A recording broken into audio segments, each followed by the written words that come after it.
Hi, I'm Brett Watwood. I'm going to be your instructor for EDU6323. Welcome to EDU6323 Technology as a Medium for Learning. I'm Brett Watwood. I'm also at bwatwood on Twitter. I have an email address. I blog. I'm on LinkedIn. I suspect most of you are also users of the digital realm, and this course is really going to look at that.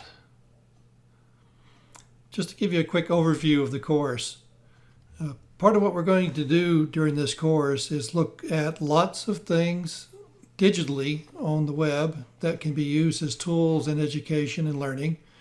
We'll explore not only their use, but their ethical use, their value, and that value may be different for each of you because some of you may be in K-12, some of you may be in higher ed, some of you may be in corporate. And so we'll be sharing what each of you sees as the value and learning from each other. There is a required book for this course. It's Michelle Miller's Minds Online. I think it's one of the better books out there. She actually wrote it to talk about the psychology of learning in online classes. And yet, my entering premise is that every class today and every learning activity today is online. At least part of it is. And so this will help us wrap our brains around the whole concept of learning and what it means to learn in a digital realm. She has some great chapters on attention, memory, thinking, motivation, and how that can be driven in the design of classes. So we'll be using her book as kind of a framing reference for all the tools we look at. The course is quick. It's 8 weeks. We're going to be looking at a whole series after the first week, a whole series of digital applications like blogging or searching or Facebooking even, screencasting, polling. But as we go through the various tools, we'll also be going through the book and looking at things like attention, memory, thinking, what multimedia means today. We'll wrap up by reflecting on your own personal learning network and think about what it means to move forward using digital resources for learning. Now, a lot of our work will take place in Blackboard that you're very used to, but for those of you that have had me before, you know that I'm also on Twitter. And so every week we'll be doing something on Twitter. We'll have a private Facebook group that we'll use for some of our discussions instead of the discussion board in Blackboard. And over a 3 to 4 week period, we're going to be using a social bookmarking tool called Digo to collectively and collaboratively gather resources about memory, thinking, and attention. And these resources will be available to you as you write one of your signature papers for this course. So you and your classmates will be finding the resources that you'll be able to use. All right, there's a getting started section. I'll show you the class in a moment, but a getting started section that suggests you might want to set up a dummy email account before you set all the other accounts up, just so you don't get spammed on your regular email. You're going to be having a Twitter account, obviously, and Twitter makes much more sense if you use something like TweetDeck or Hootsuite to organize it so that you can see the tweets not only to you, but see the tweets to the class. And I'll show you that in a second, too. As I said, we're going to have a private Facebook group. You'll need to join that the first week. We're going to be using Digo, and you'll need to join that. And in the first week getting started section, there's a short little survey I'd like you to take just so I can learn more about each of you. For those of you that have not had me before, this may be a little different than your usual course. I use a process called PI to organize my courses, and that means that every week there's a preparation section, an interaction section, and an evaluation section. And I'll be showing that to you in a minute. But basically, the preparation section helps you get your mind wrapped around whatever the topic is for the week. A little perspective, a little overview, a very detailed task list of exactly what's due and when it's due. Interactions is where you interact with content, you interact with each other, you interact with me, and sometimes you interact with yourself, just in a reflective mode. And then evaluation is how I grade. So if there are things due that week that have to be turned in, that's where you'll be turning them in. I also sometimes have a just for fun section, which adds a little interest to each week's topic. There is a flow to the course. Basically, you start reading the prompts and doing your own research Monday through Wednesday.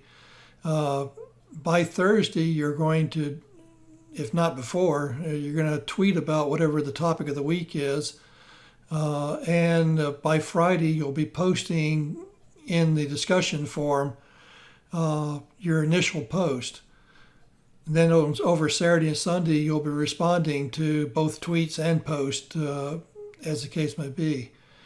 One of the things to think about is in a discussion-heavy forum like this is going to be, if you post something by Friday and then wait till late Sunday to respond to 3 classmates, that's C work. You're not going to get much credit for that. I expect you to respond to classmates in a timely enough manner that classmates can respond back to you and you can respond back to them. So that suggests that at a minimum, you've got to be doing that by Sunday morning so that there's time for others to respond and for you to get back to them. If you're one of these that waits to the last moment, you're going to have trouble with this course. Now there are some signature assignments, and these take place pretty rapidly. During the third week, you're going to be doing a analysis of how you search on the web, and I think you'll find this pretty interesting.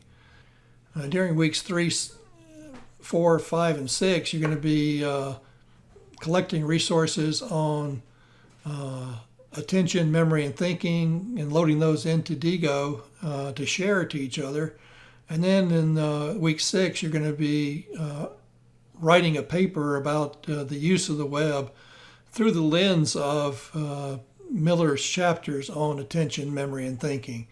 And so you'll be using the textbook plus the resources that you find on Digo. You'll be creating a short screencast in week 6. You'll be revamping a lesson plan in week 7. And you'll be loading all your signature assignments into the portfolio in week 8. So pretty rapid fire course. So let me take you into the course itself and take a quick look at it. All right, so your announcements are going to show up here. There are no announcements yet, but they'll be coming shortly. In the start here, this video is right here. There's, again, a bit about the course flow. And then the pre-course setup has detailed information about setting up your dummy email account. So if you don't already have a Twitter account, you'll be setting one up, and there's information about how to do that here. You'll also be going to a Google Doc and adding your Twitter account here. This allows all of us to quickly see each other's accounts and to begin following each other, which will make things much easier. Information on using either Hootsuite or TweetDeck. I'm a TweetDeck person, so this is what TweetDeck would look like. These are tweets that are coming in to be with from people I follow.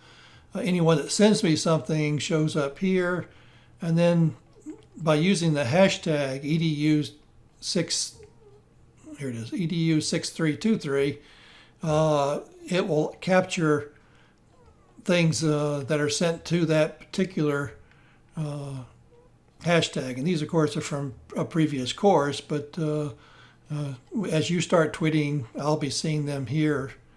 You can also add other columns. These are people I follow from VCU. This is the course that just finished on social media.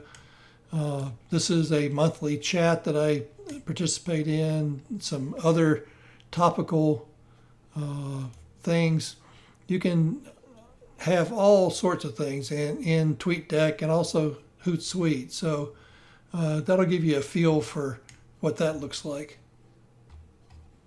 And then, as I said, you're going to be joining the Facebook group.